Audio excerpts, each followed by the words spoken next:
বাইহাটা চাৰিআলিত পথৰ দুৰৱস্থাক লৈ বিক্ষোভ কাৰ্যসূচী পুলিচ পইণ্টৰ পৰা নগাঁও বাইপাছ সংযোগী পথৰ দুৰৱস্থাক লৈ বিক্ষোভ ৰাইজৰ পথৰ দুৰৱস্থাৰ বাবে সংঘটিত হৈ আহিছে দুৰ্ঘটনা আৰু পথত সৃষ্টি হৈ আছে বৃহৎ গাঁত শীঘ্ৰে পথ মেৰামতি কৰাৰ দাবীৰে ৰাইজে সাব্যস্ত কৰে উত্তাল প্ৰতিবাদ 15 দিনৰ ভিতৰত পথ মেৰামতিৰ দাবীৰে আয়ুক্তলৈ প্ৰেৰণ কৰা হ'ল স্মাৰকপত্ৰ আমি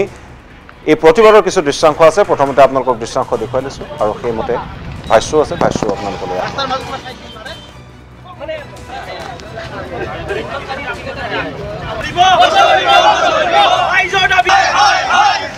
আজি 5 জুলাই তাৰিখ বুধবাৰে আপোনালোক সকলোৱে দেখিছে বাইহাটা চাৰিআলিৰ ৰঙিয়া পথৰ যি বিপদসংকুল ৰাস্তা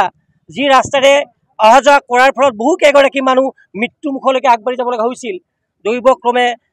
তেওঁলোকে এতিয়ালৈকে মৃত্যুবৰণ কৰা নাই যোৱা বুধবাৰে আমাৰ চকুৰ সন্মুখত এটা ঘটনা ঘটিছে ৰাতিপুৱা 10:30 বজাত এখন ই-ৰিক্সাত প্ৰায় 6 গৰাকী মহিলাই কিবা এটা মাংগলিক কাৰ্যত যাই থাকোতে অলপ আগতে থকা গাঁতত পৰি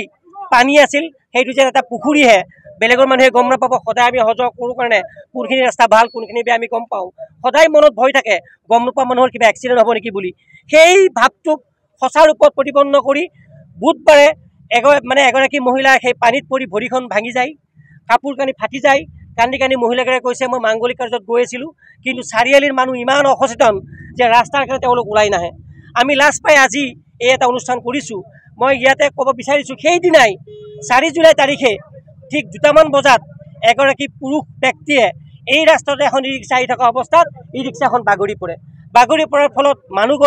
মানুহজনৰ কঁকালখন ভাঙি যায় আৰু মানুহগৰাকীয়ে খোজ কাঢ়িব নোৱাৰা হয়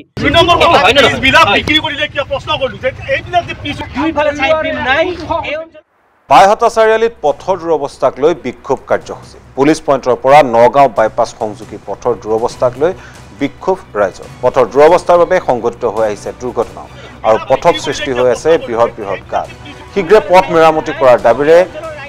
ৰাইজে সাব্যস্ত কৰে উত্তাল প্ৰতিবাদ 15 দিনৰ ভিতৰত পথ মেৰামতিৰ দাবীৰে আয়ুক্তলৈ প্ৰেৰণ কৰা হ'ল স্মাৰকপত্ৰ আমি এই প্ৰতিবাদৰ কিছু দৃশ্যাংশ আছে প্ৰথমতে আপোনালোকক দৃশ্যাংশ দেখুৱাই দিছোঁ আৰু সেইমতে ভাষ্য আছে ভাষ্য আপোনালোকলৈ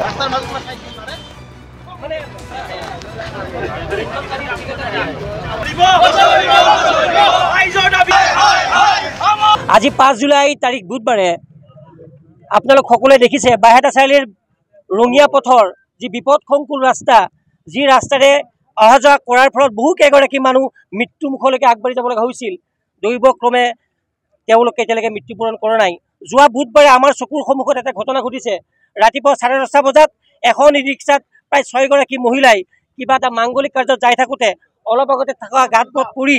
পানী আছিল সেইটো যে এটা পুখুৰীহে বেলেগৰ মানুহে গম নাপাব সদায় আমি হজ কৰোঁ কাৰণে কোনখিনি ৰাস্তা ভাল কোনখিনি বেয়া আমি গম পাওঁ সদায় মনত ভয় থাকে গম নোপোৱা মানুহৰ কিবা এক্সিডেণ্ট হ'ব নেকি বুলি সেই ভাৱটোক সঁচা ৰূপত প্ৰতিপন্ন কৰি বুধবাৰে এগৰাকী মহিলা সেই পানীত পৰি ভৰিখন ভাঙি যায়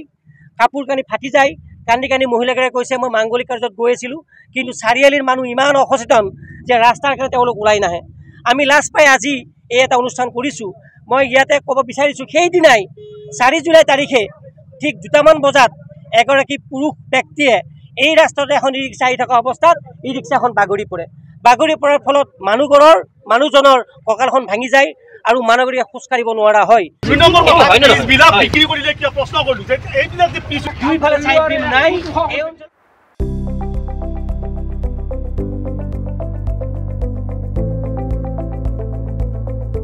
NB নিউজ সহজ সৰল ভাষাত নৱভাৰতৰ কথা।